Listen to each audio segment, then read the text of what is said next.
خفيف مطموم يا الله. No.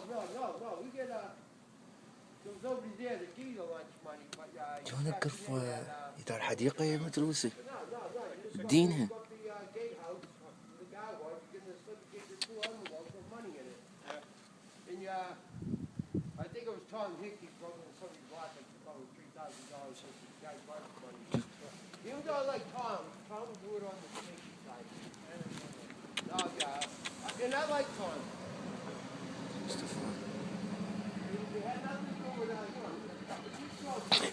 سحب تضيف من دي تراب No, he was a good guy, but او ماي جاد. it was him and Brad Papp and a brother and a couple of locker rooms. So we had cameras. And one guy kept all his lunch money in there. And he said he probably had $3,000 going to the end of the year. Come in the next أيوة. morning, he goes, my locker was broken. The company goes, well, we can't reimburse you the lunch money, but you should have never put it there. And the company, they were pretty